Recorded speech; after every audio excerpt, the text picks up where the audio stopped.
Let's try that again. Welcome, everybody. Welcome to today's Law Self-Defense Show, where we'll be covering the recent Supreme Court decision, pro-Second Amendment decision, New York State Rifle and Pistol Association versus Bruen, Superintendent of New York State Police. I have a new computer set up today.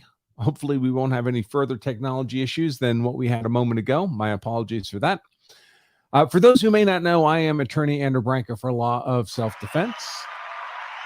Thank you. Thank you very much. That's always greatly appreciated.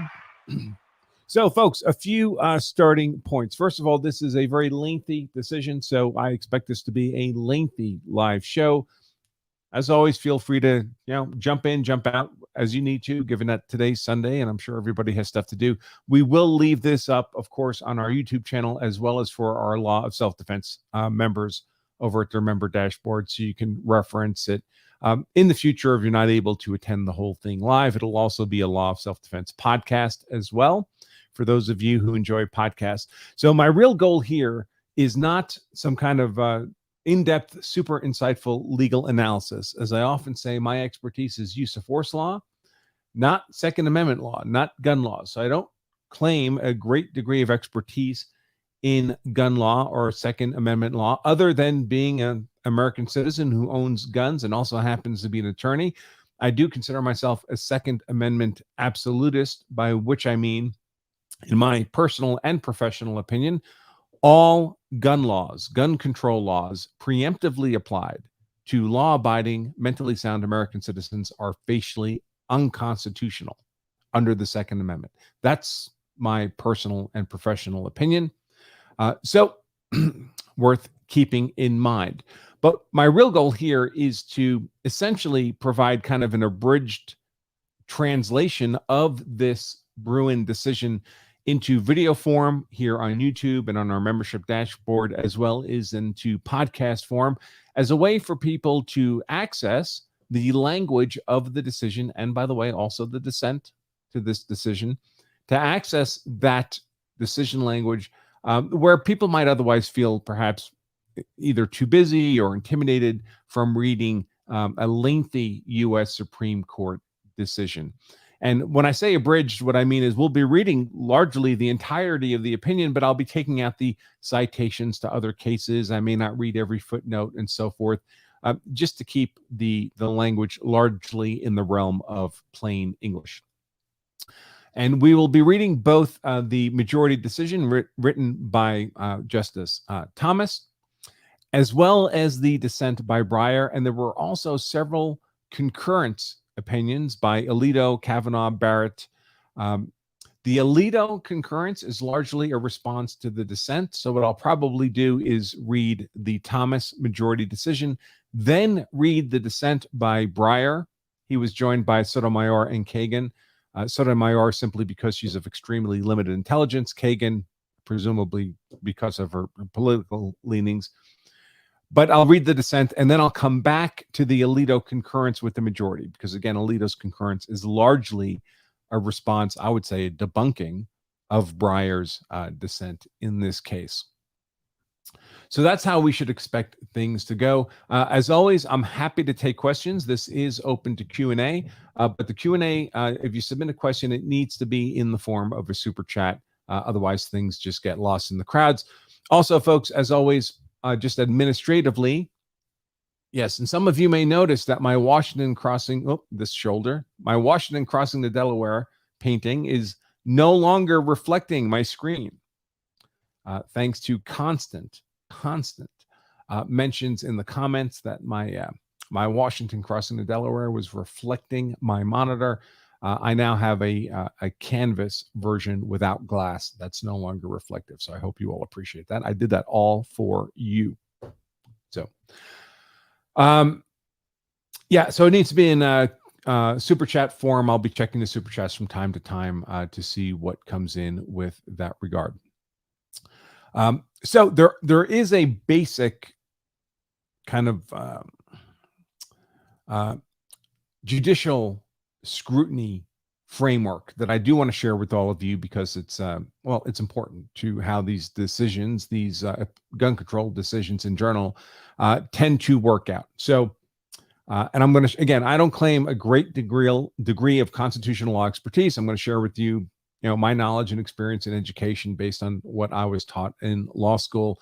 Most of the constitutional issues that come up in my cases have to do with, criminal procedure, not the kinds of broad public policy disputes we're having here. So keep that in mind. But when the courts are considering whether or not some piece of legislation, a law, is constitutional or not, they have a variety of tests that they can apply to come to that decision of, is the law constitutional or not? And primarily, there are three distinct tests. We're going to cover four because there's a fourth one that, frankly, I was not taught in law school, or if I was taught it, I don't remember it. It's not what I would consider one of the standard three tests, but it is mentioned at length by the dissent in this decision. So I'll share that with you here as well. The key thing to remember about these tests is the way they tend to work in the real world. In theory, they're presented as, hey, these are tests of legal analysis, and we'll apply these in an analytical way as appropriate to arrive at the correct legal outcome. That's not what really happens. What really happens is the judges involved tend to choose the test that will give them the answer they want in the case. That's it. Now, the three tests vary in terms of how easy they are to meet in terms of the law being declared constitutional, being declared sound. The least stringent test is what's called rational basis.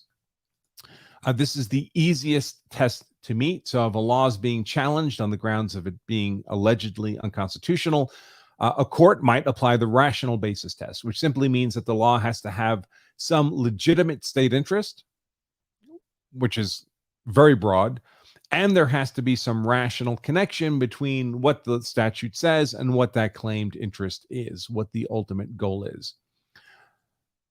Rational basis is almost impossible to not meet. Basically, it says if there's any interest at all and there's any articulable connection between the claimed interest, whether it's true or not, and the language of the statute, it will pass. So when a court chooses rational basis as the test of constitutionality, that law under consideration will be found constitutional. Rational basis is the test the courts pick when they don't want to find the statute unconstitutional. That's the real world way to think about this. So if a court decides, hey, I like that statute, I don't want that found unconstitutional, they'll apply the rational basis test, the easiest test to meet in terms of constitutionality. Next up, in terms of difficulty to meet, is what's called intermediate scrutiny.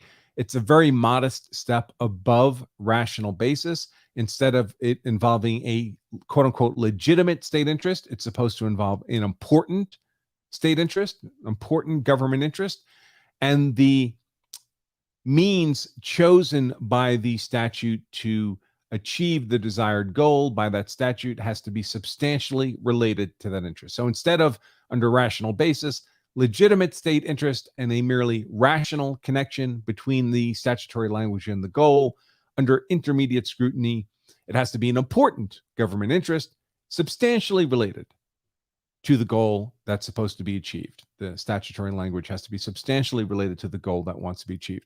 This is a very modest step above rational basis. And again, if intermediate scrutiny is the test chosen by the court, that almost invariably means the court's going to find that statute to be constitutional. That's the test you pick if you 98% of the time want to find the statute constitutional. Now, the highest degree of scrutiny is what's called strict scrutiny. And this requires that the state interest, the government interest being addressed by the statute in question, be a compelling government interest. In theory, this would mean that the failure of the government to address this issue would shock the conscience. It's not something that's ambiguous or arbitrary. This is something the government is really supposed to do. It's a compelling government interest. And the solution crafted by the statute in question has to be narrowly tailored to achieve the desired goal. Another way to look at this is that the solution defined by the statute has to be at the very least, effective, arguably rationally effective at achieving the goal.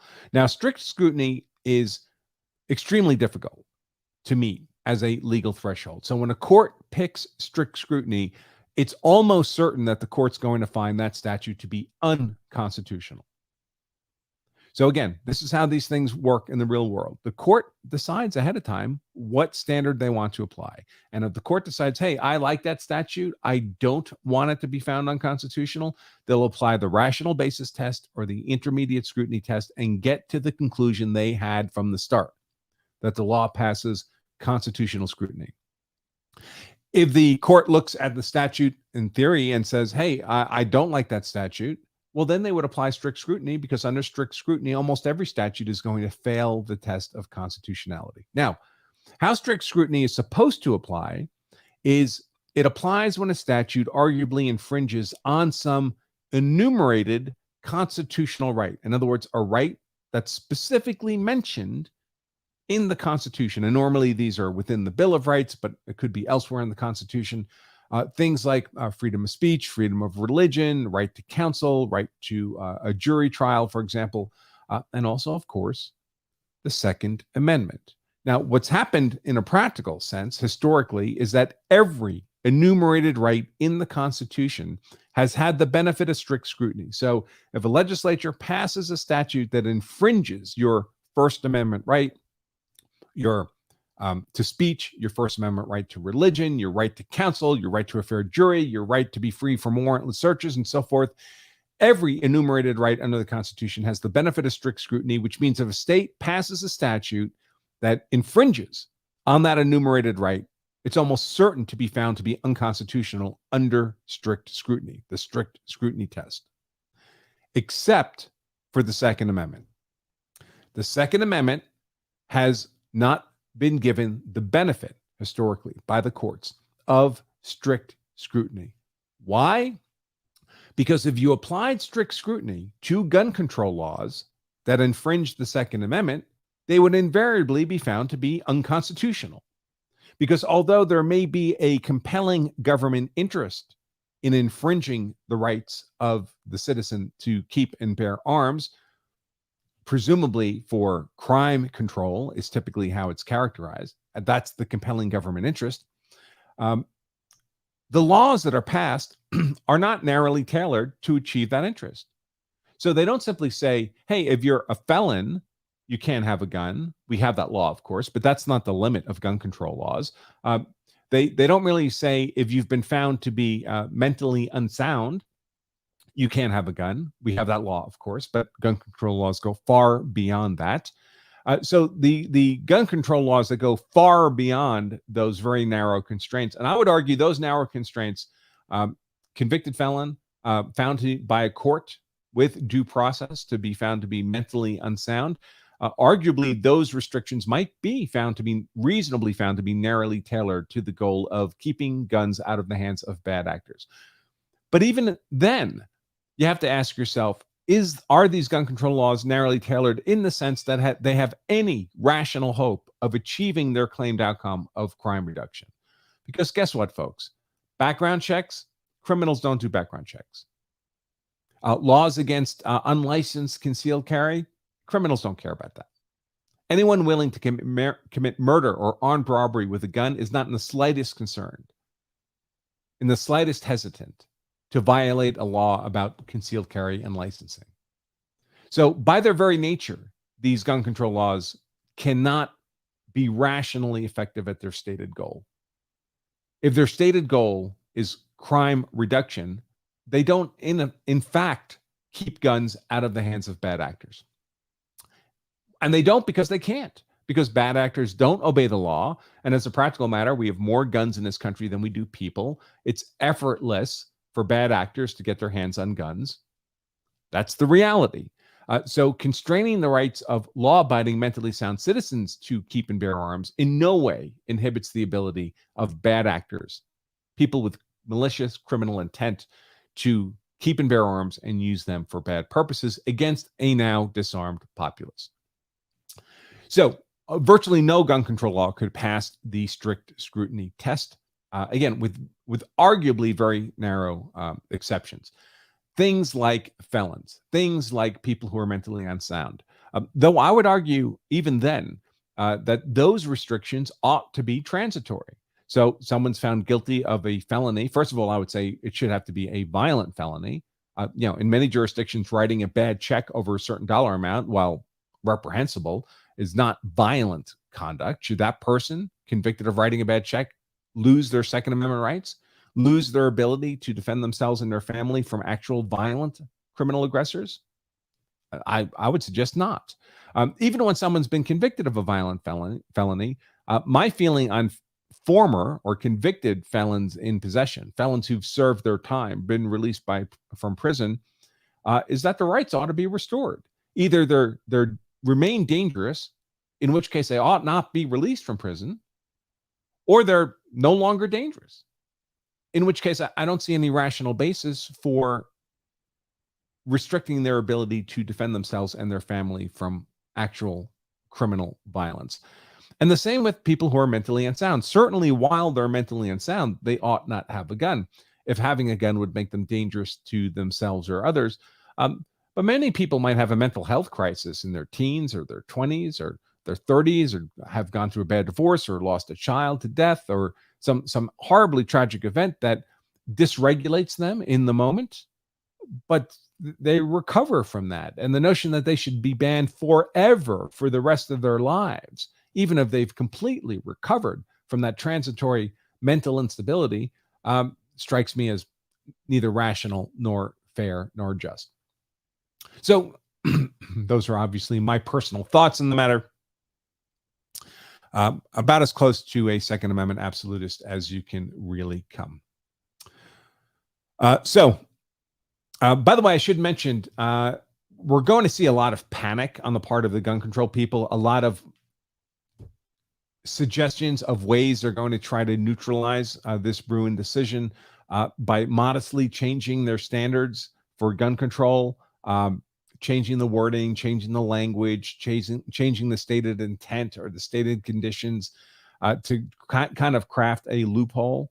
That's what these people do. They never give up. The progressive left never gives up trying to impose their will on the law-abiding populace of America. So don't be surprised when that happens. Whether or not those things will stand judicial test is a different matter. I will say, of course, by the way, we've previously had the pro Second Amendment decisions of Heller and Mcdonald. And by the way, you can access those. Let me change my I'll edit my name here so you can see where to get those. We do make those decisions available on our blog, or on our website, I should say. The Heller decision can be found right here at lawofselfdefense.com/Heller. That's HELLER for those of you who will be listening to this in podcast form. That's the Heller decision. That was followed by the Mcdonald decision. And that can be found at this URL, lawofselfdefense.com/Mcdonald. Both of these were groundbreaking pro Second Amendment decisions out of the Supreme Court. Both of these are Supreme Court decisions against which much of the federal appellate court structure is an open rebellion. So the federal appellate courts in the United States, many of them have largely pretended that these decisions don't say what they explicitly say, pretended that they have carve-outs and loopholes that don't exist, pretended that the decisions themselves don't exist. And partly that's because the language in Heller and Mcdonald is somewhat wishy-washy.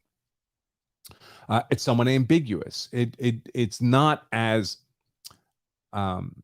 concisely and definitively written as I would like as a Second Amendment absolutist. And that's probably because Scalia, who now deceased, of course, but Justice Scalia, who authored Heller, maybe Mcdonald too, I forget now, sorry. He, when you're on the court, there's 9 justices, and sometimes you have to compromise on things to get to a majority. And he clearly wanted to get to a majority. So, for example, there's language in there to the effect of, well, this doesn't mean that long-standing historical restrictions are illegitimate, because there were restrictions on gun ownership even in revolutionary America, even before we were a nation, from Old English common law. And those, our rights are not simply what's enumerated in the Constitution. Our rights, the law, is greater than what's in the Constitution. Historical context matters. It informed the context in which the Constitution and the Bill of Rights were written. Things like felons having guns, things like mentally unstable people having guns, those kinds of restrictions would not have been unacceptable to our founding fathers. Once we get beyond that point, things get to be more complicated. Now, this decision, New York State Rifle and Pistol versus Bruin, spends a lot of time going over that historical context. So I won't dive into that here, except to note again that Heller and Mcdonald have been decisions against which much of the federal court appellate court structure has been an open rebellion. Whether they'll continue to be an open rebellion against Bruin, we'll have to see. And how aggressive the Supreme Court will be in stamping down on the appellate courts that are, we'll also have to see. Obviously, we have a different collective U.S. Supreme Court now than we did in the years immediately following Heller and Mcdonald. So we won't know what's going to happen until it happens. So let's see if there's, so we have those three tests: a rational basis, the least stringent. If a court chooses rational basis as its test of constitutionality, the statute always passes. Intermediate scrutiny, a little bit tougher standard, but really, if a court chooses intermediate scrutiny as the test of constitutionality, the statute in question almost always passes. Then strict scrutiny, the highest standard. If a court chooses strict scrutiny, the statute almost never passes constitutional muster. And strict scrutiny is supposed to apply to all enumerated rights in the Constitution. Historically, it did not apply to the Second Amendment. And by the way, Heller and Mcdonald did not mandate that strict scrutiny apply to the Second Amendment, probably because once it applies, virtually all gun control laws, like those in New York, all these may issue laws, go out the window. They can't pass strict scrutiny, ever. And probably at the time of Heller and Mcdonald, Scalia couldn't get a majority of justices to agree to a decision that would effectively have neutralized the large majority, if not all, of the gun control laws of New York, New Jersey, California, and so forth. So we're going to see in this Bruin decision how far Thomas goes in better establishing what the proper test should be. Remember, if you apply the proper test, almost certainly the statute in question will be found to be unconstitutional. The proper test being strict scrutiny in the context of any enumerated constitutional right, including, of course, it ought to be the Second Amendment. The Second Amendment is not the poor adopted child of the Bill of Rights. It ought not be subject to a lower test of constitutionality than your right to freedom of speech, or your right to religion, or your right to a jury, or your right to counsel, etc. But it has been traditionally. It has been. The courts have just pretended that all the enumerated rights in the Constitution qualify for strict scrutiny, the greatest degree of protection against infringement, except the Second Amendment. That one we can give a lower benefit of protection for reasons that are purely policy reasons having nothing to do with the Constitution. Now, I will say there's a fourth test. I talked about rational basis, intermediate scrutiny, strict scrutiny, the toughest test. There's a fourth test that the dissent will talk about quite a bit, and that is called the means-end scrutiny test. Now, if means-end sounds like the ends justify the means, that's a pretty good understanding of this test. So basically, the means-end test, which is what the dissent believes ought to be applied here, says, hey, if we have ends that we like, then essentially whatever means we choose that will accomplish those ends, that's good. And we're going to allow that even if it otherwise violates the Constitution. The Constitution, well, that's really more of a guideline than a rule. Sure, it's a guideline. I mean, we should take a look at it. But hey, if we have desirable ends and we have the means to accomplish those ends, Constitution getting in the way, that's not a good thing. And it's very, very loosey-goosey. Now, when I post up the final version of this video on the Law of Self-Defense blog, I will include an academic paper that talks about means and scrutiny. So for those of you interested in a more, detailed atomic level understanding of this means and scrutiny test, you'll have an opportunity to educate yourselves. But means and scrutiny basically means, well, the ends justify the means. Whatever we want to do, Constitution be damned if we feel it would accomplish our public policy goals, our ends, then the means are justified. So you can understand why the dissent here, which is pro gun control, wants to preserve restrictive gun control laws like those in New York, all these may issue jurisdictions on carrying a gun on your person for personal protection. Why they would favor means and scrutiny, because basically they say, hey, the end is crime reduction. Even if this restrictions on gun control, on gun possession has only a modest impact on that, the ends justify the means. Too bad, Second Amendment. Fortunately, they lost. All right, so we're going to dive into this opinion. So it was a 6-3 opinion. We have the majority opinion, which is written by Justice Thomas, and he was joined by Alito, Kavanaugh, Barrett, and Roberts. Now, 3 of those 4, Alito, Kavanaugh, and Barrett, wrote their own concurrences. So they agree with Thomas, so they're on board. That's what makes this a majority opinion. But they have some of their own thoughts on the issues in play here. Alito, in particular, spends his concurrence largely debunking the dissent. And for that reason, I'll probably go through Thomas's majority opinion, then cover the dissent, then come back to Alito. So you have some context for the points he's making in debunking the dissent. And the dissent is 3 justices, Breyer, Sotomayor, and Kagan. Breyer wrote the opinion, and he was simply joined by Sotomayor and Kagan. They did not write their own dissents. If you've ever read a Sotomayor opinion, you should be grateful that she didn't bother writing anything here. Kagan, presumably, Kagan's reasonably intelligent. There's nothing wrong with her legal mind. She's a bright justice, but politically biased, as one might expect. Okay, let's see if there's anything I wanted to touch on before we dive in. I don't think so. So first step, I'll take a quick look at the super chats and see if there's anything I need to address immediately. If your questions are along the lines of what do you think this, how do you think this will impact this or that other gun control law, I'll probably save those until the end. Let's see, reload.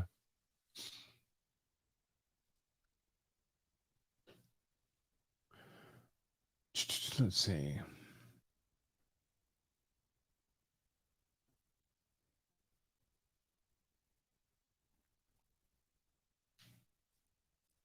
So I will say this, there are a lot of those kinds of questions. Keep in mind that the U.S. Supreme Court decisions don't have magical effect. They don't neutralize the ability of a police officer to arrest you, for example. An arrest is a physical act that occurs in the real world. A U.S. Supreme Court decision is just words. They don't have any effect until they're enforced on somebody by other real people in the real world. So, for example, if you live in New York and you don't have a concealed carry permit and you decide to carry concealed anyway on the basis of Bruin and you get caught, is that officer going to arrest you for unlawful carry of a concealed gun? Probably. And you'll go to court and you'll have to argue that Bruin says that that law under which you're being prosecuted is unconstitutional. And you'll probably end up in federal court doing that. So you're talking tens or hundreds of thousands of dollars in legal defense. Might it be true from a legal analytical perspective that your carrying concealed is now protected constitutional conduct under Bruin? Sure. But you need to get there. In the meantime, will New York State be prepared to arrest you and prosecute you and put you in a jail on Rikers Island? In a prison, I should say? Yeah. New York is likely to do that. So the mere fact that the U.S. Supreme Court's handed down this decision doesn't magically make you immune from arrest or prosecution or conviction under what may be legitimately an unconstitutional gun law.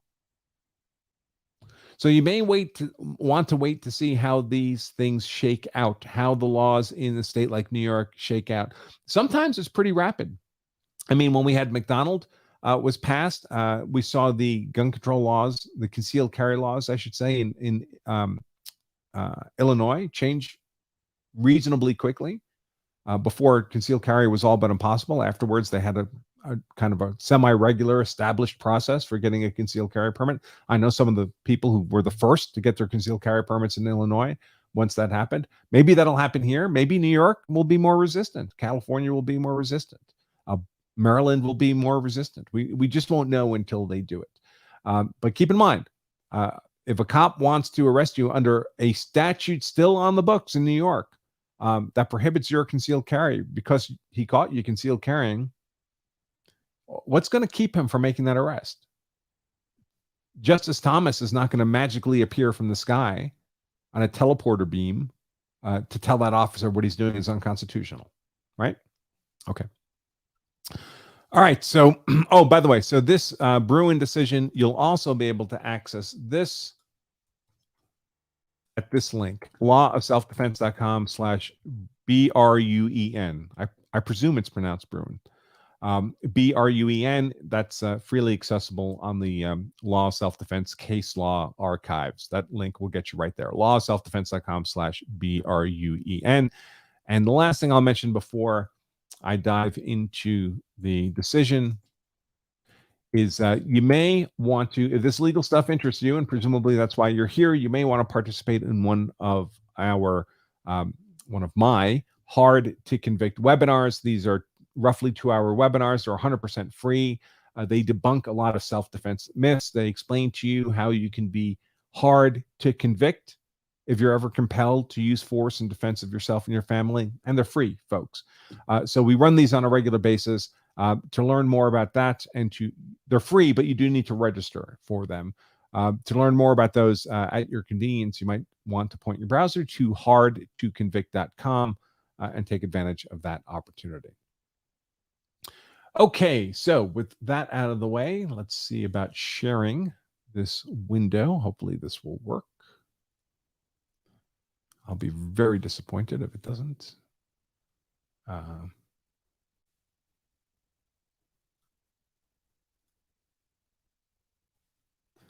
Let me close this and open this and do all this fancy stuff. Let's see.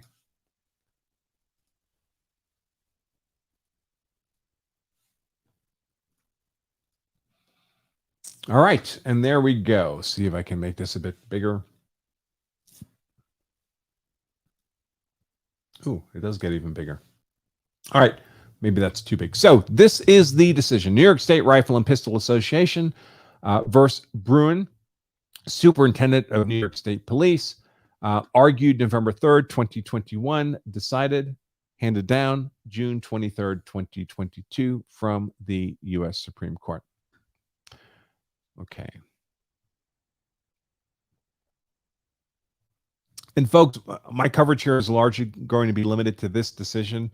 I know the Roe v. Wade decision is also very important, but I only have so much time. So we'll get through this, and perhaps I'll cover the Roe v. Wade separately. Frankly, Roe v. Wade is sufficiently removed from use of force issues that it's not really within my wheelhouse, although obviously a very important constitutional law decision. Okay, so we have first a what's effectively a kind of a quick summary of how we got here. Then we have a syllabus, which is a summary of the overall opinion. I'll step through that. And then we'll have the actual opinion itself, starting some paragraphs down. And this is where it gets lengthy. Now, it's very common, of course, in U.S. Supreme Court decisions that they cite to other cases. There's lots of footnotes, things along those lines. I'll only read those portions of the decision as it seems important to understanding. Once it gets into technical legalese stuff, I'll probably skip over those portions. But again, you can access the full length of this at lawofselfdefense.com/Bruin, BRUEN. All right, so let's get to the top, how we kind of got here today. pop this up even a little bit bigger, see if it still fits. It does. Okay. So here we go. If everybody's ready. The state of New York makes it a crime to possess a firearm without a license, whether inside or outside the home. So I'll pause here. So many states traditionally had licensing requirements for carrying a gun outside the home, but not inside the home. In most states, you can just go to the gun store and pass the NICS background check, buy a gun, and keep it in your house. There's no special licensing requirements for that. There are a handful of states that do require licensing for mere possession of the gun, whether it's in your home or not. When I lived in Massachusetts, that was one of those states. New York is one of those states. I believe Hawaii, perhaps Maryland. Again, I don't claim to be a great expert on gun law per se, but that's a distinction that may matter here. So the state of New York makes it a crime to possess a firearm without a license, whether inside or outside the home. An individual who wants to carry a firearm outside his home may obtain an unrestricted license to have and carry a concealed pistol or revolver if he can prove that, quote, proper cause exists, unquote, for doing so. So this proper cause is a threshold, a burden, I would argue an infringement, placed on the citizen to where they have to show why they should have a gun, as opposed to in a shall issue state, the state having to have some reason why you can't have the gun, right? You're by default presumed to be lawfully entitled to have the gun unless they can show good cause otherwise. Here, under New York scheme, you're required to show good cause why you should have the gun in the first place, have the concealed carry permit in the first place. So the opinion continues, an applicant satisfies the proper cause requirement only if he can demonstrate, quote, demonstrate a special need for self-protection distinguishable from that of the general community, close quote. So this just makes it explicit that the default position is not, hey, I'm a law-abiding, mentally sound American. I'm entitled to carry a gun for personal protection outside the home. The burden's on you to show the state that you have a special need that differentiates you from the general population. The general community has no privilege under New York law to carry a concealed gun for personal protection. You need to be special. And frankly, as we've seen in news reports, especially out of New York City, sometimes special means you need to have a lot of money. You need to be able to pay a bribe. Then you get the concealed carry permit. Often that's what special means. Or you're famous, or you're politically favored. But if you're a normal plebe, a serf, you're out of the game in terms of a concealed carry permit under New York. The opinion continues. Petitioners Brandon Koch and Robert Nash are adult, law-abiding New York residents who both applied for unrestricted licenses to carry a handgun in public based on their generalized interest in self-defense. The state denied both of their applications for unrestricted licenses, allegedly because Koch and Nash failed to satisfy the proper cause requirement. Petitioners then sued respondents. The respondents here would be the state of New York. In fact, folks, throughout this, I'm going to probably replace some of these technical pronouns with pronouns that are more straightforward to understand. So petitioners then sued the people. Petitioners, the two men denied the concealed carry permits, then sued the state officials who oversee the processing of licensing applications for declaratory relief and injunction relief. This essentially means, hey, we're not suing you for money. We're suing you to do a particular act to issue us the permit, the concealed carry permit that we are seeking. They were alleging that the state authorities violated their Second and 14th Amendment rights. The Second Amendment right meaning the right under the Constitution to keep and bear arms, and the 14th Amendment, which applies the Second Amendment not just to the federal government, but also to the states. So the 14th Amendment being one of the post-Civil War statutes that said, hey, these certain rights enumerated in the federal Constitution also apply to the states. They're not just a constraint on what the federal government can do, they're a constraint on what the state government can do. And one of the things that the decisions in Heller and Mcdonald did was make clear the Second Amendment falls within that group of enumerated constitutional rights, federal constitutional rights, that also applies to the states under the 14th Amendment. So they sought relief, claiming that the New York State prohibition or refusal to issue them the concealed carry permits violated their Second and 14th Amendment rights under the U.S. Constitution by denying their unrestricted license applications for failure to demonstrate a unique need for self-defense. The district court, that means the federal trial court, the district court dismissed petitioner's complaint, and the Court of Appeals affirmed. So the trial court, the federal trial court, New York State was sued by these two men in federal court. The federal trial court dismissed the case, so didn't even hear it on its merits. And then the Court of Appeals, the two men appealed from the trial court up to the mid-level Court of Appeals, Federal Court of Appeals, and the Court of Appeals affirmed the dismissal. And then both men appealed to the U.S. Supreme Court. Both the district court and the Court of Appeals relied on the Second Circuit's. The Second Circuit is the federal appellate courts are organized into circuits around the country, groups of states. The Second Circuit includes New York State. So every state falls into one of the circuits, and the Second Circuit is one of those.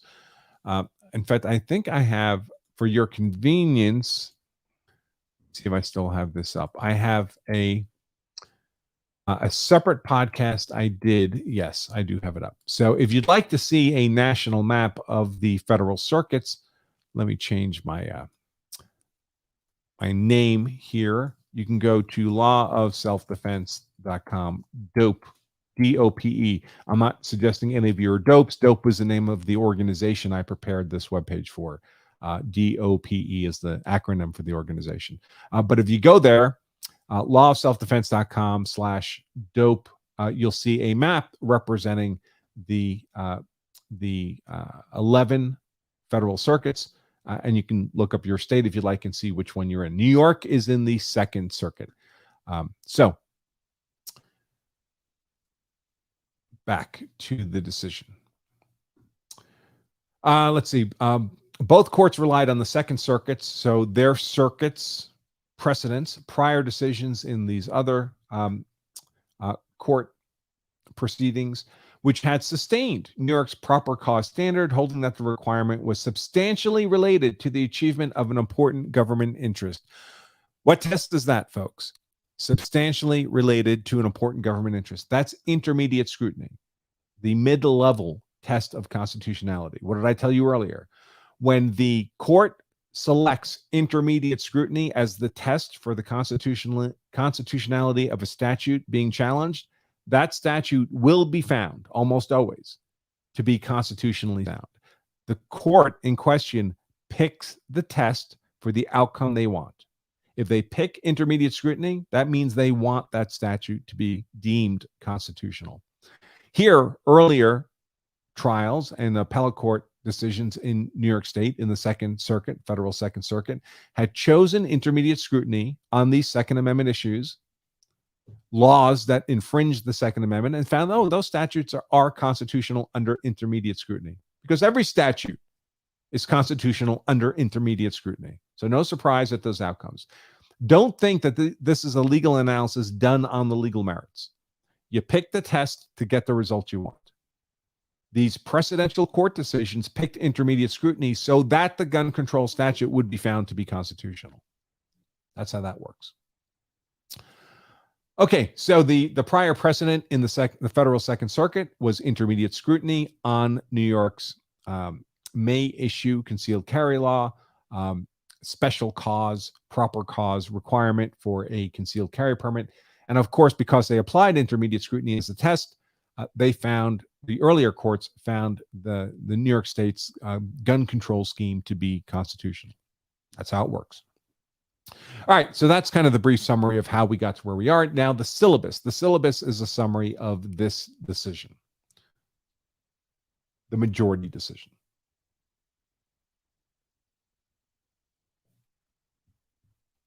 All right. Held. So this is the ruling of the court in summary form. New York's proper cause requirement violates the 14th Amendment by preventing law-abiding citizens with ordinary self-defense needs from exercising their Second Amendment rights to keep and bear arms in public for self-defense. In Heller and Mcdonald, The court held that the Second and 14th Amendments protect an individual right to keep and bear arms for self-defense. Under Heller, again, you can find Heller at lawofselfdefense.com/Heller. You can find Mcdonald at lawofselfdefense.com/Mcdonald. Under Heller, when the Second Amendment's plain text covers an individual's conduct, the Constitution presumptively protects that conduct. And to justify a firearm regulation, the government must demonstrate that the regulation is consistent with the nation's historical tradition of firearm regulation. So at the time the Second Amendment was adopted, what would the Founding Fathers have accepted as a reasonable restriction on the right to keep and bear arms? Because they would have had that in mind when they wrote the Second Amendment. Since Heller and Mcdonald, the courts of appeals have developed a two-step framework for analyzing Second Amendment challenges that combine history with means and scrutiny. Remember what I said about means and scrutiny? The ends justify the means. If a court chooses means and scrutiny as the test for a gun control statute, that statute will be found to be constitutionally sound because they picked the test that would get them to that outcome. The syllabus continues. The court, this is the majority position. When anytime here it says the court, that means the majority.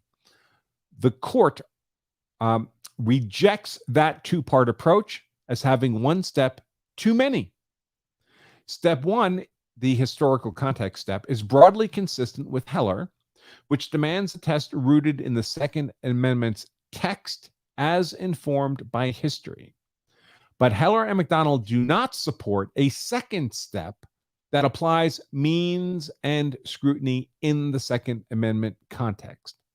Remember, the whole reason these other courts were applying means and scrutiny was because means and scrutiny effectively allows them to say, hey, the Constitution, the Second Amendment, that's just kind of a guideline.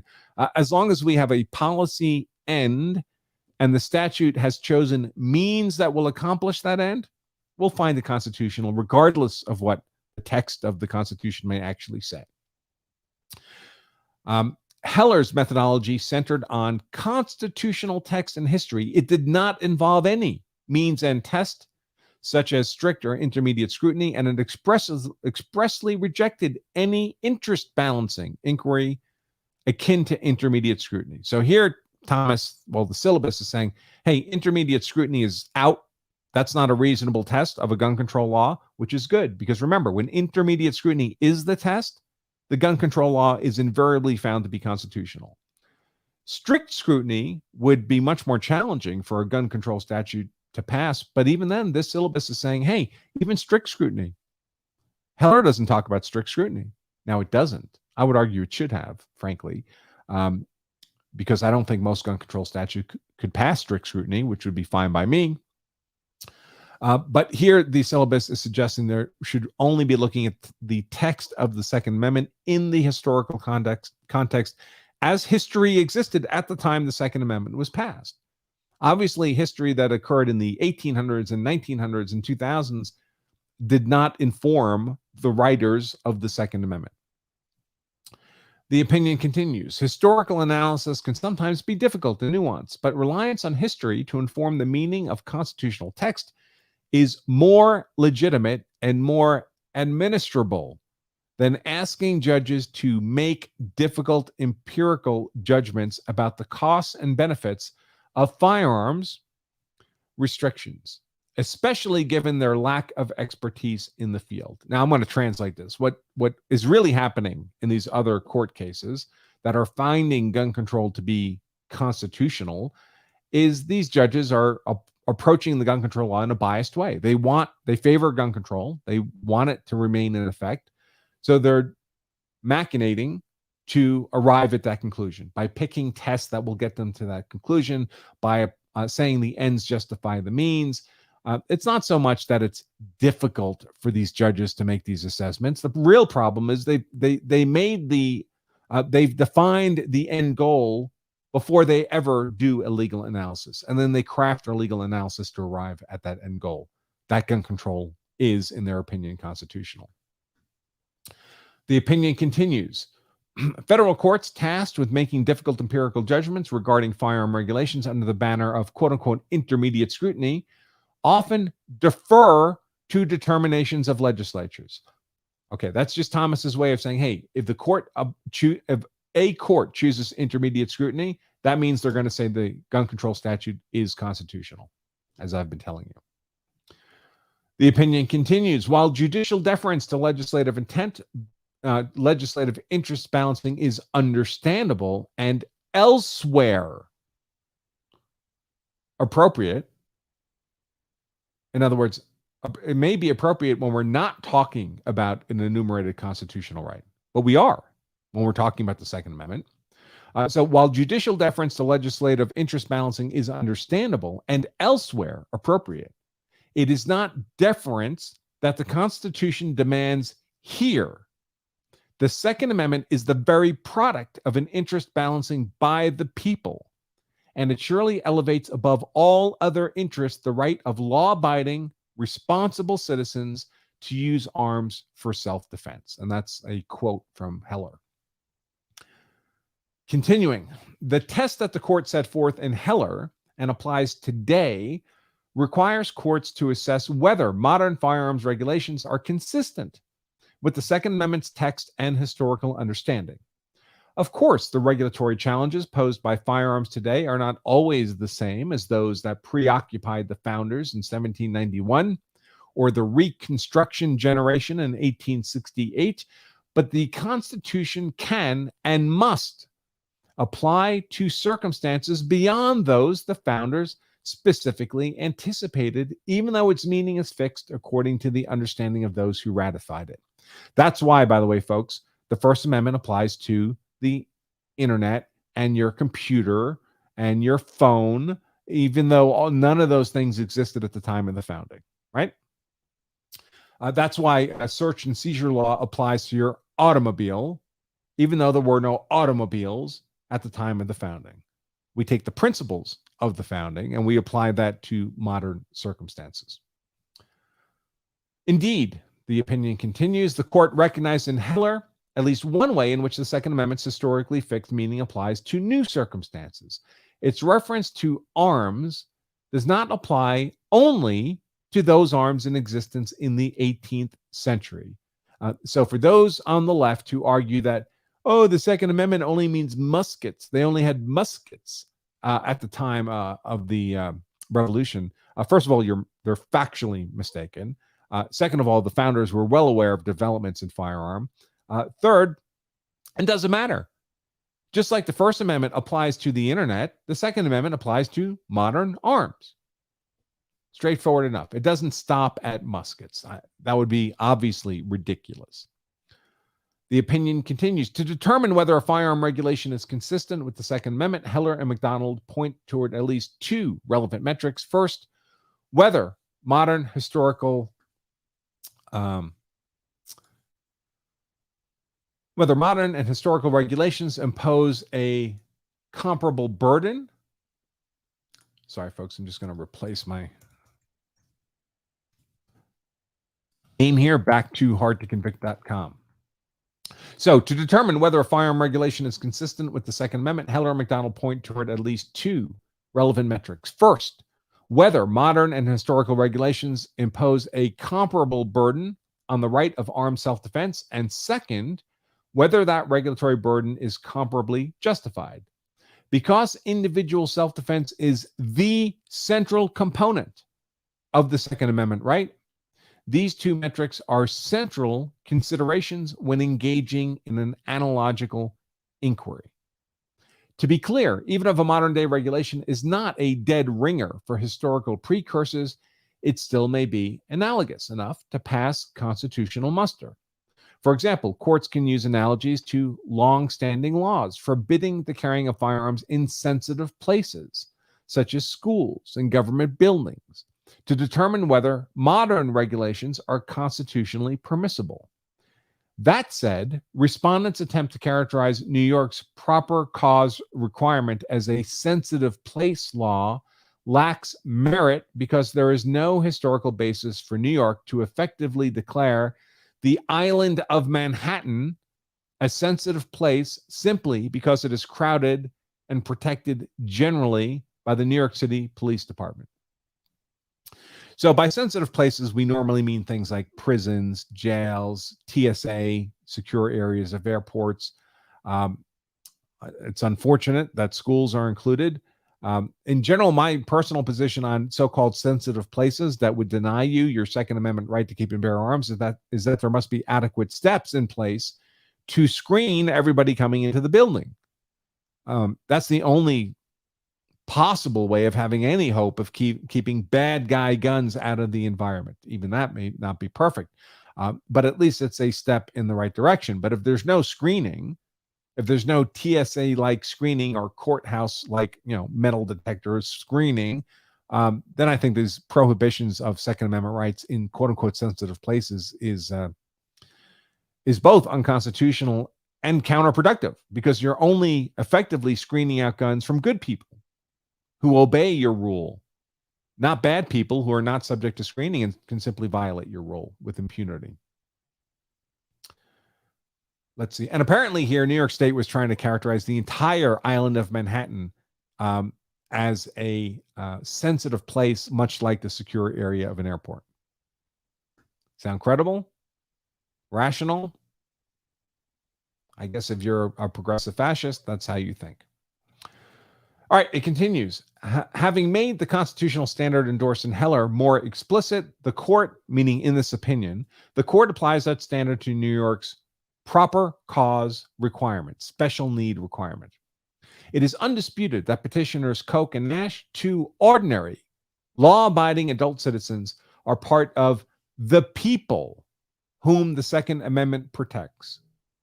That's what the Second Amendment says, the right of the people, not the state, not the government, not special people. The right of the people to keep and bear arms shall not be infringed. So it's undisputed that petitioners Koch and Nash, two ordinary law-abiding adult citizens, are part of the people whom the Second Amendment protects, and no party disputes that handguns are weapons in common use today for self-defense.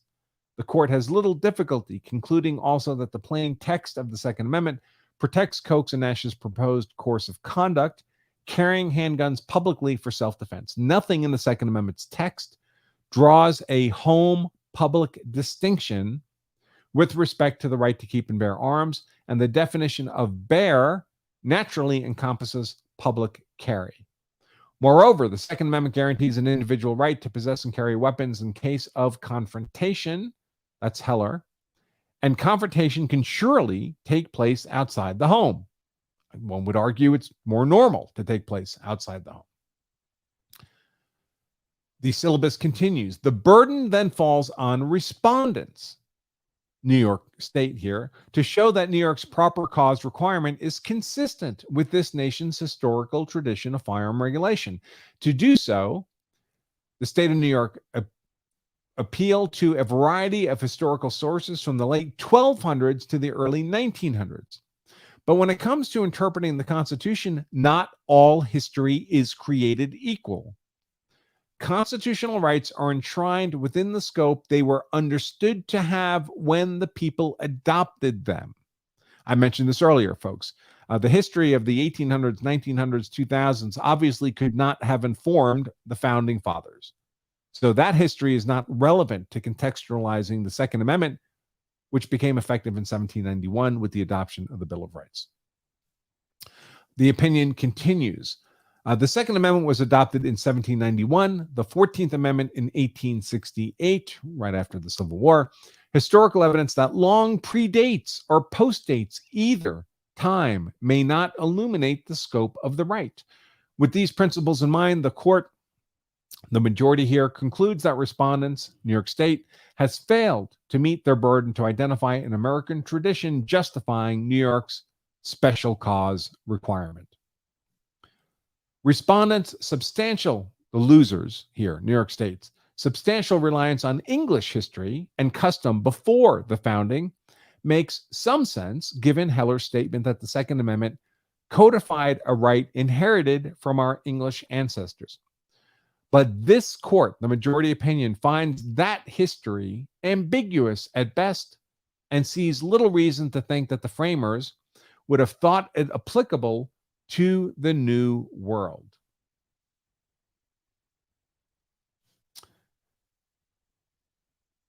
let's see. The court cannot conclude from this historical record that by the time of the founding, English law would have justified restricting the right to publicly bear arms suited for self-defense only to those who demonstrate some special need for self-protection. Respondents next direct the court to the history of the colonies and early republic, but they identify only 3 restrictions on public carry from that time. While the court, the majority here, doubts that just 3 colonial regulations could suffice to show a tradition of public carry regulation, even looking at these laws in their own terms, the court is not convinced that they regulated public carry akin to the New York law at issue. The statutes, those 3 historical statutes, essentially prohibited bearing arms in a way that spread fear or terror among the people, including by carrying of dangerous and unusual weapons. Whether the likelihood that handguns were considered dangerous and unusual during the colonial period, they are today the quintessential self-defense weapon. Thus, these colonial laws provide no justification for laws restricting the public carry of weapons that are unquestionably in common use today. Only after the ratification of the Second Amendment in 1791 did public carry restrictions proliferate. Respondents rely heavily on these restrictions, which generally fall into 3 categories. Common law offenses. So these are offenses based on crimes defined by historical case law. There were no statutes. That's one category. Common law offenses, statutory prohibitions, laws passed by the legislature, and surety statutes. None of these restrictions imposed a substantial burden on public carry analogous to that imposed by New York's restrictive licensing regime. And then the syllabus steps through those 3 categories: common law offenses, statutory prohibitions, and surety statutes. So common law offenses. As during the colonial and founding period, the common law offenses of affray or going armed to the terror of the people continued to impose some limits on firearm carry in the antebellum period, the period right after the Civil War. But there's no evidence indicating that these common law limitations impaired the right of the general population to peaceably public carry. So this would be analogous, folks, to someone who's maybe walking around a shopping mall with an AR rifle in hand, in such a manner that it would reasonably alarm the other people in the mall. That might be causing an affray or disturbance, disorderly conduct kind of behavior. That's completely different than someone carrying a concealed pistol under a jacket. Nobody even knows they have it. And of course, carrying it presumably for lawful purposes. Then statutory prohibitions. In the early to mid 19th century, some states began enacting laws that prescribed the concealed carry of pistols and other small weapons, but the antebellum, post-Civil War, state court decisions upholding them evince a consensus that states could not altogether prohibit the public carry of arms protected by the Second Amendment or state analogs. By state analogs, they mean state constitutions that have their own versions of a Second Amendment right. Then we have surety statutes. In the mid-19th century, many jurisdictions began adopting laws that required certain individuals to post bond before carrying weapons in public.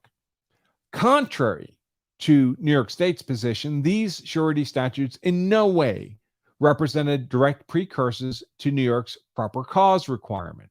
While New York presumes that individuals have no public carry right without a showing of heightened need, the surety statutes presumed that individuals had a right to public carry that could be burdened only if another could make out a specific showing of reasonable cause to fear an injury or breach of the peace. Thus, unlike New York's regime, a showing of special need was required only after an individual was reasonably accused of intending to injure another or breach the peace. And even then, proving special need simply avoided a fee. In sum, the historical evidence from antebellum America does not demonstrate that the manner of public carry was subject to reasonable regulation, But none of these limitations on the right to bear arms operated to prevent law-abiding citizens with ordinary self-defense needs from carrying arms in public for that purpose. The syllabus continues. Evidence from around the adoption of the 14th Amendment, post-Civil War, also does not support respondents' position. The discussion of the right to keep and bear arms in Congress and in public discourse as people debated whether and how to secure constitutional rights for newly free slaves generally demonstrates that during Reconstruction after the Civil War, the right to keep and bear arms had limits that were consistent with the right of the public to peaceably carry handguns for self-defense. The court, the majority here, acknowledges two Texas cases, English v. State and State v. Duke, that approved a statutory reasonable ground standard for public carry analogous to New York's proper cause requirement, but these decisions were outliers and therefore provide little insight into how post-bellum courts viewed the right to carry protected arms in public. Let's see. Syllabus continues. Finally, respondents point to the slight uptick in gun regulation during the late 19th century. As the court suggested in Heller, however, late 19th century evidence cannot provide much insight into the meaning of the Second Amendment when it contradicts earlier evidence. In addition, the vast majority of the statutes that the losers invoke come from the Western territories. The bare existence of these localized restrictions cannot overcome the overwhelming evidence of an otherwise enduring American tradition permitting public carry. Moreover, these territorial laws were rarely subject to judicial scrutiny, and absent any evidence explaining why these unprecedented prohibitions on all public carry were understood to comport with the Second Amendment, they do little to inform the origins and continuing significance of the Second Amendment. Finally, these territorial restrictions deserve little weight because they were, consistent with the transitory nature of territorial government, short-lived. Some were held unconstitutional shortly after passage, and others did not survive a territory's admission to the Union as a state. After reviewing the Anglo-American history of public carry, the court concludes that respondents being the losers here, New York State, have not met their burden to identify an American tradition justifying New York's proper cause requirement, special cause requirement. Apart from a few late 19th century outlier jurisdictions, American governments simply have not broadly prohibited the public carry of commonly used firearms for personal defense, nor have they generally required law-abiding responsible citizens to demonstrate a special need for self-protection distinguishable from that of the general community to carry arms in public. The constitutional right to bear arms in public for self-defense is not a second-class right subject to an entirely different body of rules than the other Bill of Rights guarantees. The exercise of other constitutional rights does not require individuals to demonstrate to government officers some special need. The Second Amendment right to carry arms in public for self-defense is no different. New York's proper cause requirement violates the 14th Amendment by preventing law-abiding citizens with ordinary self-defense needs from exercising their right to keep and bear arms in public. And with that, the syllabus notes that the underlying Court of Appeals decision affirming New York's law has been reversed and remanded. So remanded back to the Court of Appeals, the Federal Court of Appeals that heard the original challenge, and with the instruction that the Court of Appeals now has to apply this U.S. Supreme Court decision in its legal analysis, which the only reasonable effect would be for the law to be found unconstitutional by the Court of Appeals as well. All right, so then we have a little summary here, points out who was on which side. Justice Thomas delivered the opinion of the court. That means he wrote the opinion in which Chief Justice Roberts and Justices Alito, Gorsuch, Kavanaugh, and Barrett joined. So that's 1, 2, 3, 4, 5, 6. Alito filed a concurring opinion. Kavanaugh, concurring opinion. Roberts joined that. Barrett filed a concurring opinion. Then we have the dissenters, Breyer, who wrote the dissenting opinion, and Sotomayor and Kagan joined Breyer. So that's 3 in the dissent, 6-3 decision.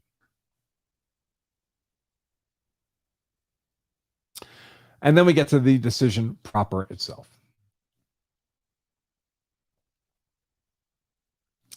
So if all you wanted was the syllabus, folks, now would be a good time for you to enjoy the rest of your Sunday. The rest of us are going to proceed through the much of the remainder of this decision. We'll see how it goes. It's I've already gone an hour and a quarter, and I just got through the syllabus, so we'll have to see how long my voice lasts. If I can't get through the entirety, I'll follow up with a subsequent video to go through the rest. All right, so Justice Thomas delivered the opinion of the court. Let's start right there.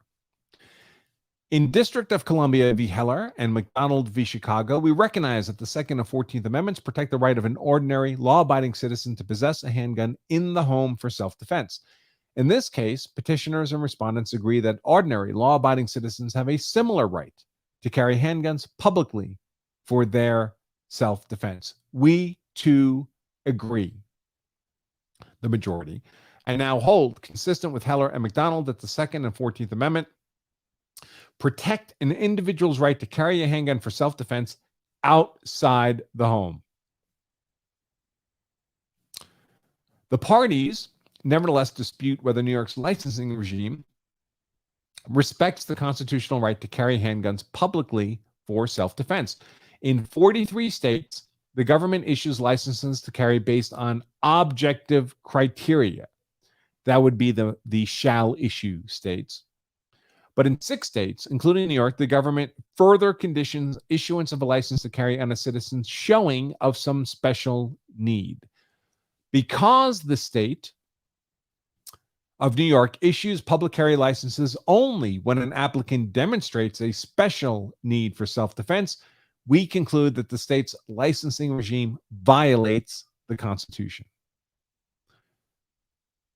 Next section. New York State has regulated the public carry of handguns at least since the early 20th century. In 1905, New York made it a misdemeanor for anyone over the age of 16 to have or carry concealed upon his person in any city or village of New York any pistol, revolver, or other firearm without a written license issued to him by a police magistrate.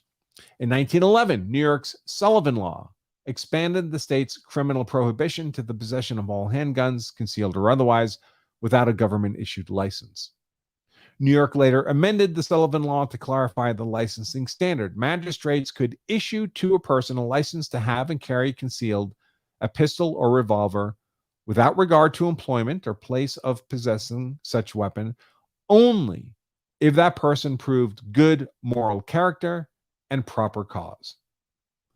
Today's licensing scheme largely tracks that of the early 1900s. It's a crime in New York to possess any firearm without a license, whether inside or outside the home, punishable by up to 4 years in prison or a $5,000 fine.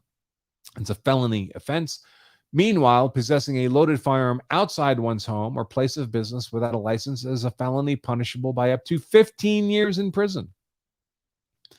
A licensed applicant who wants to possess a firearm at home or in his place of business must convince a licensing officer, usually a judge or law enforcement officer, that among other things, he is of good moral character, has no history of crime or mental illness, and that no good cause exists for the denial of the license.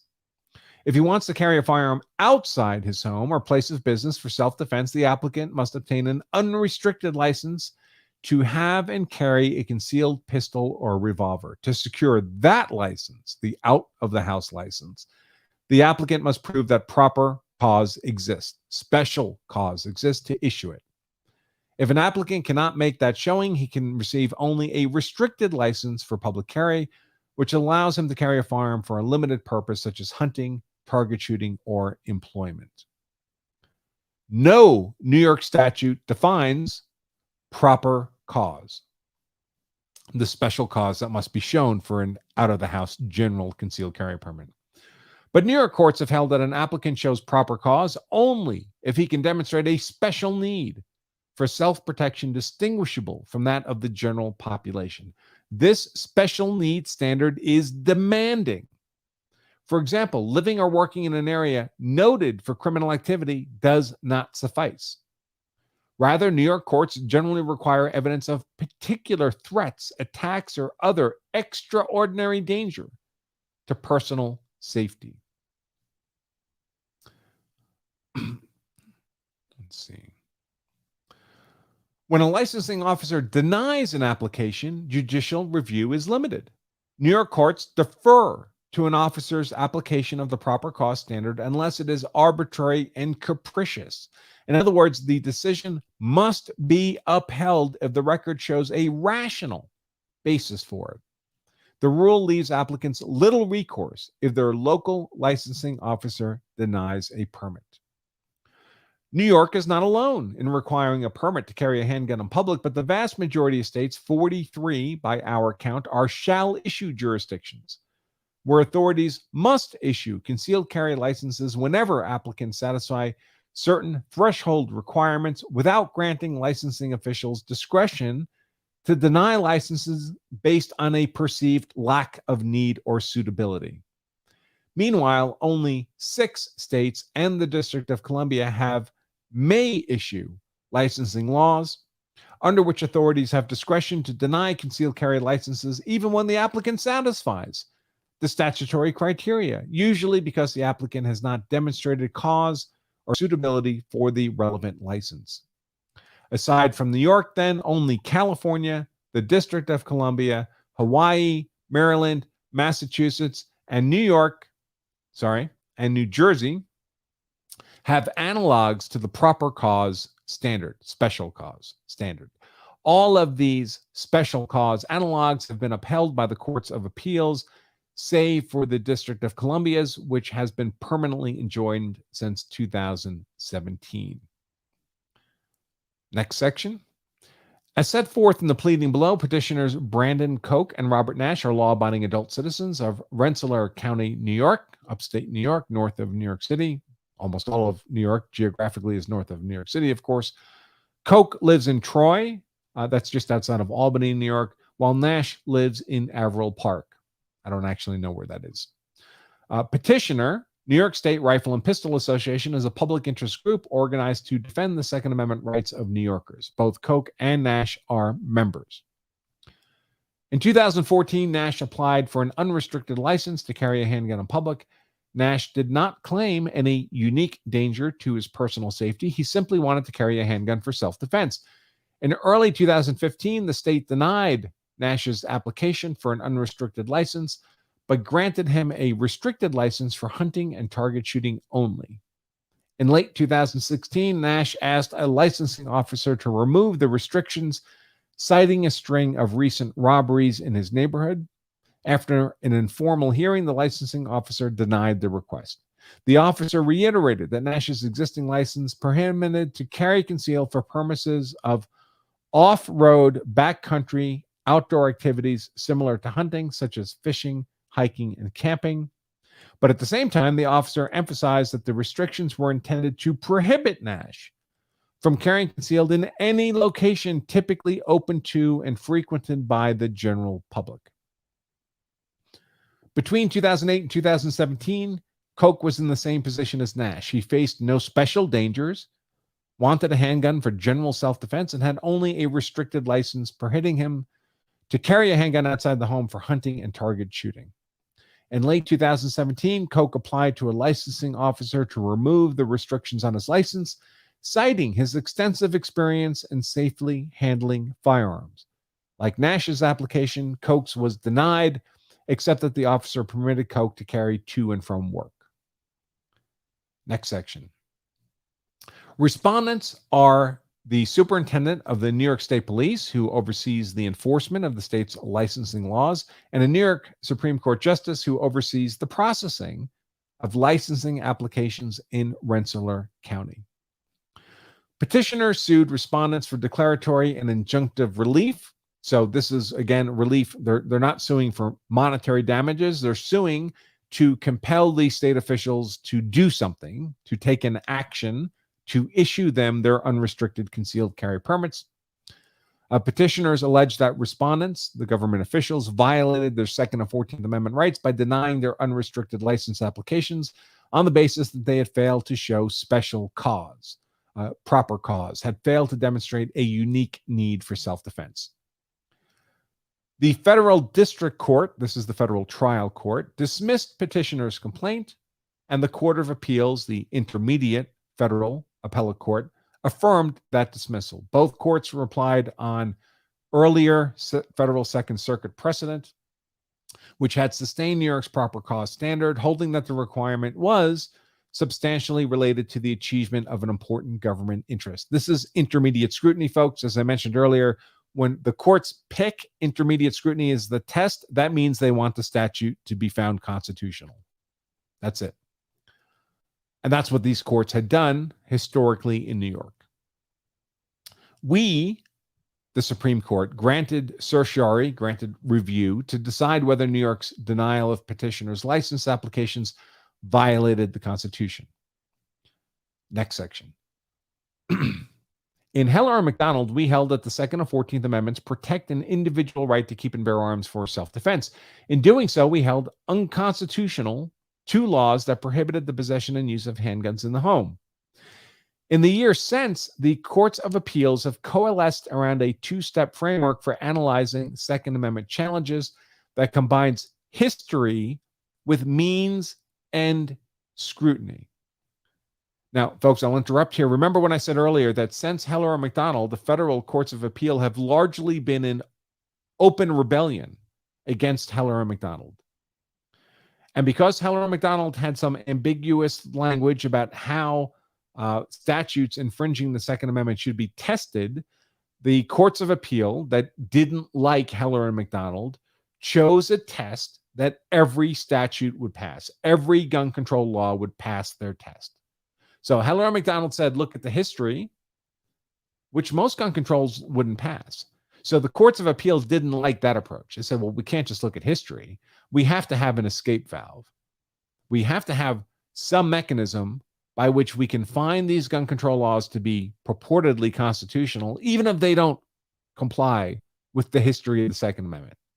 And that escape valve is going to be means and scrutiny test. The ends justify the means. And every statute will pass that test. That's the nature of the test. That's why it's chosen. So since Heller and Mcdonald, the way the courts of appeals have implemented their open rebellion against those Supreme Court decisions is by adopting a means and scrutiny test that every gun control statute will pass. The opinion continues. Today, we decline to adopt that two-part approach. We decline to adopt that two-part approach. In keeping with Heller, we hold that when the Second Amendment's plain text covers an individual's conduct, the Constitution presumptively protects that conduct. So you have the right until proven otherwise. You don't need to prove you have the right. To justify its regulation, its infringement, the government may not simply posit that the regulation promotes an important interest. Rather, the government must demonstrate that the regulation is consistent with this nation's historical tradition of firearm regulation. Only if a firearm regulation is consistent with this nation's historical tradition may a court conclude that the individual's conduct falls outside the Second Amendment's unqualified command. So what are we really saying here? We're really saying that the only gun control laws that can pass muster under Bruin are the gun control restrictions that existed at the founding. That's it. Every other gun control law does not pass constitutional muster if it is not consistent with the restrictions that were in place at the founding. Pretty good stuff. The opinion continues. Since Heller and Mcdonald, the two-step test that the Court of Appeals have developed to assess Second Amendment claims proceeds as follows. At the first step, the government may justify its regulation by establishing that the challenged law regulates activity falling outside the scope of the right as originally understood. The courts of appeal then ascertain the original scope of the right based on historical meaning, and the government can prove that the regulated conduct falls outside the amendment's original scope. Then the analysis can stop there. The regulated activity is categorically unprotected, not constitutional. But if the historical evidence at this step is inconclusive or suggests that the regulatory activity is not categorically unprotected by the Constitution, the courts generally proceed to step 2. So understand what's going on here, folks. We have a 2-part test, and the gun control law in question doesn't have to pass both. It has to pass either. Or to put it another way, the right to keep and bear arms can be defeated by either test. It's not that both tests have to apply. Only one has to apply. So even if the right being exercised would meet historical context, that's not enough. The right can still be infringed if it fails to meet the second test. So it's not so much that the gun control statute's being tested. The right being infringed is being tested. It has to pass historical context, and it has to pass means and scrutiny. Well, that effectively means the only meaningful test here is the means and scrutiny. Because every gun control statute, every statute will pass means and scrutiny. So it means that no Second Amendment privilege can survive this analysis, because once it's subject to means and scrutiny, it fails. The privilege, the Second Amendment privilege, the Second Amendment right fails any analysis that requires means and scrutiny. So when the courts of appeal adopt this supposed 2-part test, history and means end, the only part that matters for our purposes is means end. Once they adopt means end as a requirement, your Second Amendment right fails that requirement every time by design. That's what means and scrutiny is intended to do. So the moment the tests apply this means and scrutiny test, your Second Amendment right is obliterated. The opinion continues by talking about the second step. So at the second step, after the historical context analysis, courts often analyze how close the law comes to the core of the Second Amendment right and the severity of the law's burden on that right. The Court of Appeals generally maintain that the core Second Amendment right is limited to self-defense in the home. If a core Second Amendment right is burdened, courts apply strict scrutiny and ask whether the government can prove that the law is narrowly tailored to achieving a compelling government interest. So when strict scrutiny is applied to a gun control law, the gun control law fails. But the courts of appeals have been saying strict scrutiny is only relevant in the home. It's only in the home, they say, that the Second Amendment has its core value. So most gun control laws that are attempted to apply in the home will fail under strict scrutiny. But the courts of appeals have said strict scrutiny is not the proper test outside the home. Outside the home, we apply ends means or intermediate or reasonable basis tests. Any of those tests, a gun control statute will survive by design. You pick that test so the gun control statute will design. So the courts of appeals have been saying, hey, if it's a gun control statute that applies outside the state, it's going to fail under the tests that we apply. Or sorry, if the gun control statute will survive under the test that we apply. Your Second Amendment right will fail under the test that we apply outside of the home.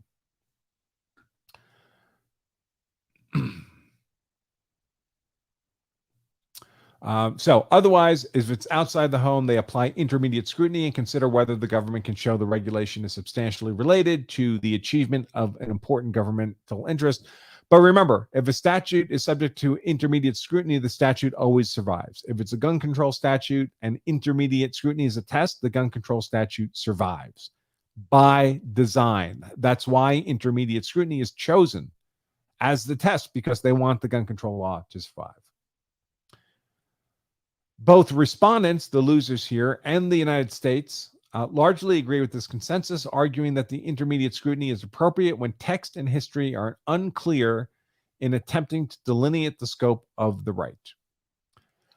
Despite the popularity of this two-step approach, however, it is one step too many. Step one of the predominant analytical framework is broadly consistent with Heller, which demands a test rooted in Second Amendment's text as informed by history. But Heller and Mcdonald do not support applying means and scrutiny in the Second Amendment context. Instead, the government must affirmatively prove that its firearms regulation is part of the historical tradition that delimits the outer bounds of the right to keep and bear arms. To show why Heller does not support applying means and scrutiny, we first summarize Heller's methodological approach to the Second Amendment. And folks, I think, frankly, I'm going to skip over this part. It's quite lengthy, and you can either read it yourself. I'll provide a link to it, or you can, when I post up this video to the Law Self-Defense blog, which you can find at lawselfdefense.com blog, I'll include links to all of this stuff, but you can find Heller at lawofselfdefense.com/Heller. Let's see where we get back to the meat.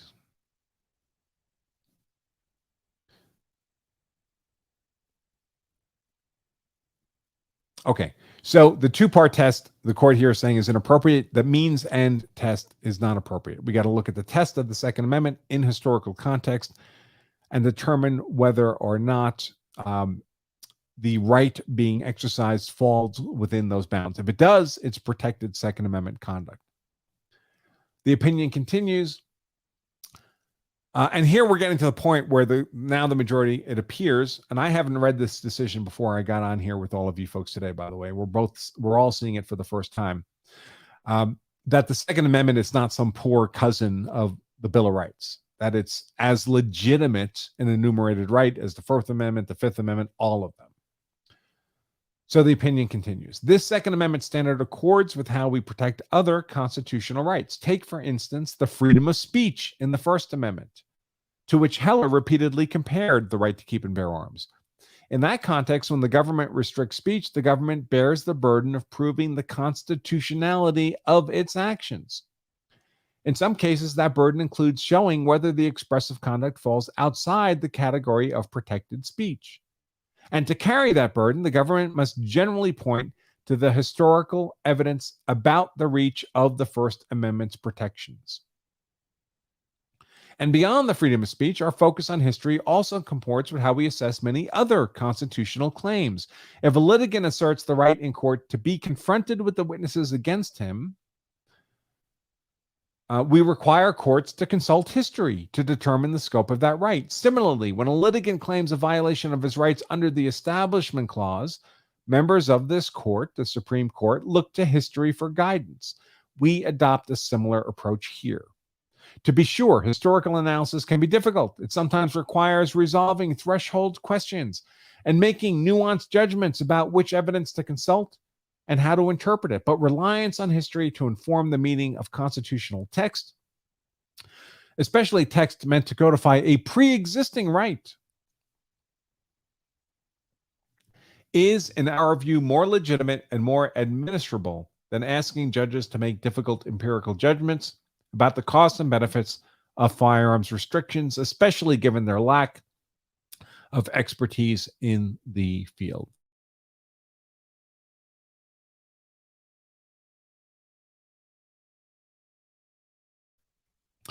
All right, I think that's my voice giving me a warning shot as we get an hour and a half in. We'll see.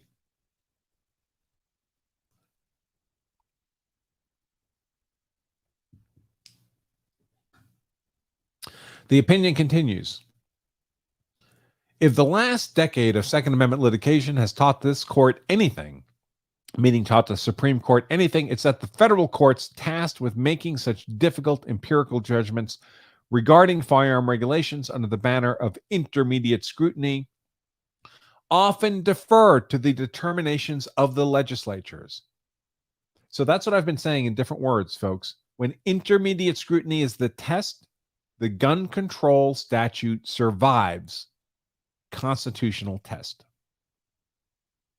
Intermediate scrutiny is the test chosen when a court wants the gun control law to stay law. They choose the test that gets them the outcome they desire. The opinion continues. But while that judicial deference to legislative interest balancing is understandable and elsewhere appropriate, it is not deference that the Constitution demands here. The Second Amendment is the very product of an interest balancing by the people, and it surely elevates above all other interests the right of law-abiding citizens to use arms for self-defense. It is this balance struck by the traditions of the American people that demand our unqualified deference, not to the legislatures passing gun control, but to the right to keep and bear arms. The test that we set forth in Heller and applied today requires courts to assess whether modern firearms regulations are consistent with the Second Amendment's text and historical understanding. In some cases, that inquiry will be fairly straightforward. For example, when a challenged regulation addresses a general societal problem that has persisted since the 18th century, the lack of a distinctly similar historical regulation addressing that problem is relevant evidence that the challenged regulation is inconsistent with the Second Amendment. What he's saying here is if we're passing a gun control law to address the crime of armed robbery, well, armed robbery existed at the time of the founding, at the time the Second Amendment was adopted, and they passed the Second Amendment anyway. So the existence of armed robbery cannot be an argument to constrain the Second Amendment. The founders knew about armed robbery, and we still have a Second Amendment. Likewise, if earlier generations addressed the societal problem but did so through materially different means, that also could be evidence that a modern regulation is unconstitutional. So how did we address the problem of armed robbery before modern gun control? We didn't disarm the victims of the armed robber. We arrested, prosecuted, convicted, and imprisoned the armed robber. A means of addressing the societal problem, the armed robber, other than by infringing the Second Amendment of the law-abiding citizenry. The opinion continues, and if some jurisdictions actually attempted to enact analogous regulations during this time frame, but those proposals were rejected on constitutional grounds, that rejection surely would provide some probative evidence of unconstitutionality. Heller itself exemplifies this kind of straightforward historical inquiry.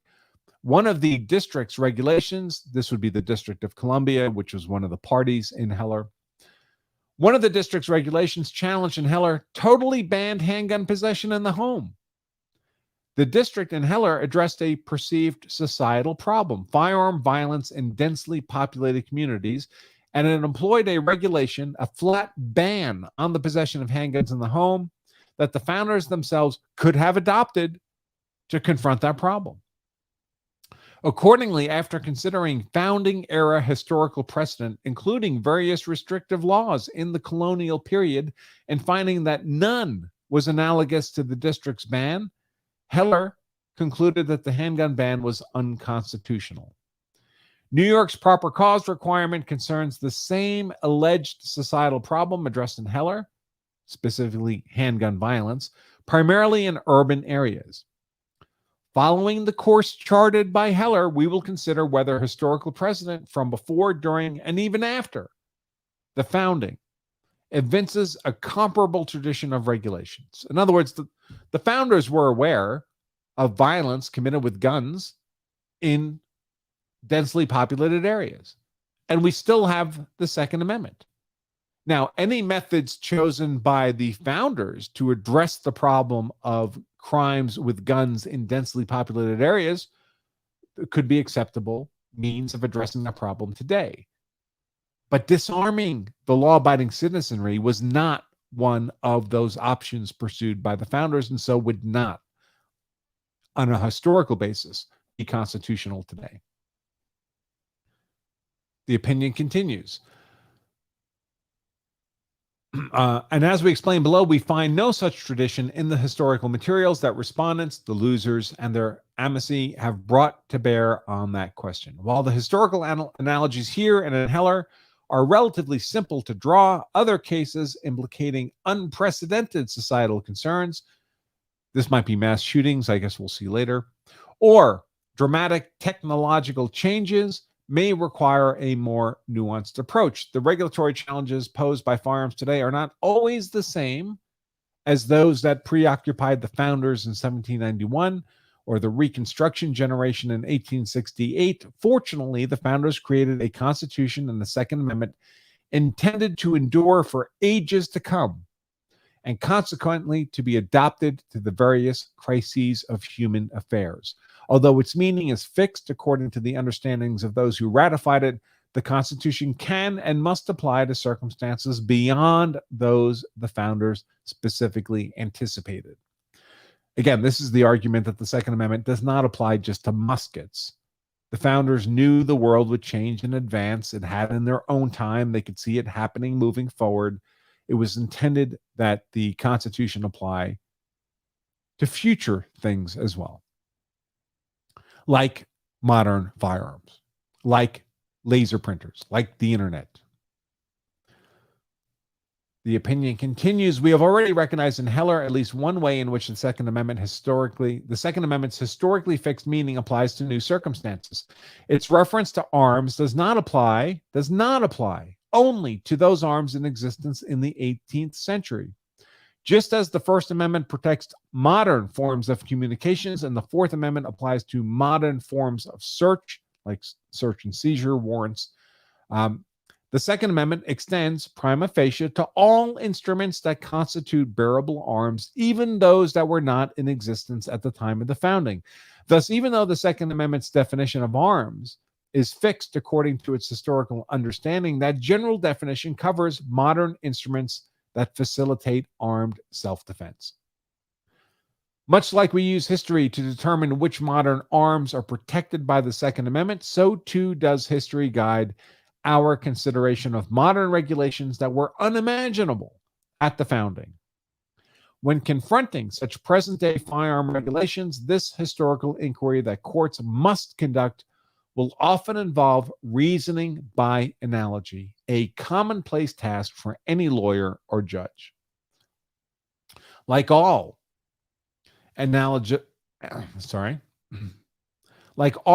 analogical reasoning, determining whether a historical regulation is a proper analog for a distinctly modern firearm regulation requires a determination of whether the two regulations are relevantly similar. And because everything is similar in infinite ways to everything else, one needs some metric, enabling the analogizer to assess which similarities are important and which are not. For instance, a green truck and a green hat are relevantly similar if one's metric is things that are green. They are not relevantly similar if the applicable metric is things you can wear.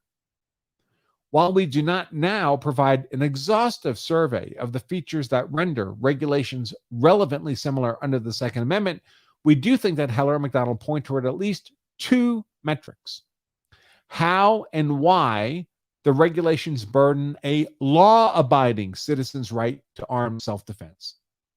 As we stated in Heller and repeated in Mcdonald, individual self-defense is the central component of the Second Amendment right. Therefore, whether modern and historical regulations impose a comparable burden on the right of armed self-defense and whether that burden is comparably justified are central considerations when engaging in an analogical inquiry. That also tells us, folks, that intermediate scrutiny is not the appropriate test if it's a central right. The opinion continues, Justice Thomas.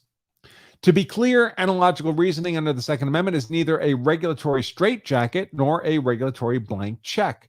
On the one hand, courts should not uphold every modern law that remotely resembles a historical analog, because doing so risks endorsing outliers that our ancestors would never have accepted. On the other hand, analogical reasoning requires only that the government identify a well-established and representative historical analog, not a historical twin. So even if a modern-day regulation is not a dead ringer for historical precursors, it still may be analogous enough to pass constitutional muster. Consider, for example, Heller's discussion of long-standing laws forbidding the carrying of firearms in sensitive places such as schools and government buildings. Although the historical record yields relatively few 18th and 19th century sensitive places where weapons were altogether prohibited, there were legislative assemblies, polling places, courthouses. We are also aware of no disputes regarding the lawfulness of such prohibitions. We therefore can assume it's settled that these locations were sensitive places where arms carrying could be prohibited, consistent with the Second Amendment. And courts can use analogies to those historical regulations of sensitive places to determine that modern regulations prohibiting the carry of firearms in new and analogous sensitive places are constitutionally permissible. Although we have no occasion to comprehensively define sensitive places in this case, we do think the losers make an error in their attempt to characterize New York's proper cause requirement as a sensitive place law. In their view, sensitive places where the government may lawfully disarm law-abiding citizens include all places where people typically congregate and where law enforcement and other public safety professionals are presumptively available. It is true that people sometimes congregate in sensitive places, and it is likewise true that law enforcement professionals are usually presumptively available in those locations. But expanding the category of sensitive places simply to all places of public congregation that are not isolated from law enforcement defines the category of sensitive places far too broadly. Respondents' argument would in effect exempt cities from the Second Amendment and would eviscerate the general right to publicly carry arms for self-defense that we discuss in detail below. Put simply, there is no historical basis for New York to effectively declare the island of Manhattan a sensitive place simply because it is crowded and protected generally by the New York Police Department. Like Heller, we do not undertake an exhaustive historical analysis of the full scope of the Second Amendment, and we acknowledge that applying constitutional principles to novel modern conditions can be difficult and leave close questions at the margins. But that is hardly unique to the Second Amendment. It's an essential component of judicial decision-making under our enduring Constitution. We see no reason why judges frequently tasked with answering these kinds of historical analogical questions cannot do the same for Second Amendment claims. Okay, folks, so with that background, now the decision is going to dive into the facts, merits, and legal analysis of these particular petitioners, Koch and Nash, under the relevant New York law. But I'm just about 2 hours in, and I don't have a multiple. Let's see roughly how far we are. I'm maybe 20% through this decision. So 20% would be a fifth. I don't have another 8 hours of talking in me. So obviously we've learned this will be a serial sharing, reading, analysis of this decision. So I'm going to wrap things up at this point. I would again encourage all of you who are interested in this kind of legal stuff, if you'd like to learn how to make yourself hard to convict, if you're ever compelled to defend yourself or your family against criminal predation, I would urge you to take advantage of our free webinar, which we run periodically. You can sign up for that. It's free, but you do need to register at hardtoconvict.com. It blows up. It busts a bunch of self-defense law myths, and it shows you how to be hard to convict if you ever have to defend yourself or your family. It doesn't cost a penny, folks. Take advantage of that at hardtoconvict.com. And with that, I will remind all of you, first, I will be back with successive follow-ups, the remainder of this decision. I do have some travel coming up, so I'll be doing it from the road, but I'll send out emails to all of you, notifications about when to expect those follow-up videos on New York State Rifle and Pistol versus Brune, and so you can take advantage of those. Of course, I would urge all of you, if you're watching this on YouTube and you see that subscribe button, please hit the subscribe button. You might get notifications then of when we put our content up. If you could hit that like, thumbs up, that would be helpful too. And leave a comment, even if it's just your city and state. Helps fool the YouTube algorithm into sharing our content more broadly. All right, folks, with that out of the way, until we meet again, I remain Attorney Andrew Branca for Law of Self-Defense. Remember, if you carry a gun, so you're hard to kill, so your family is hard to kill. That's why I carry a gun, so me and my family are hard to kill. Then you also owe it to yourself and your family to make sure you know the law, so you're hard to convict. Until next time, I remain Attorney Andrew Branker for Law of Self-Defense. Folks, stay safe.